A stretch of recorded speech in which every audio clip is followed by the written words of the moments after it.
està tot a punt per sentir la llamada al Trull Teatre de Palma.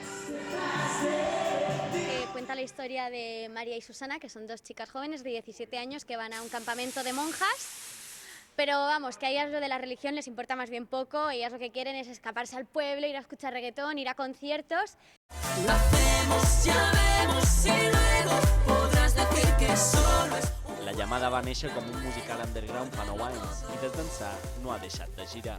Se hizo cada vez más y más grande y bueno, pues aquí seguimos. Yo voy a hacer 5 años, o sea que algo bueno tiene que tener para que nosotros también queramos seguir aquí.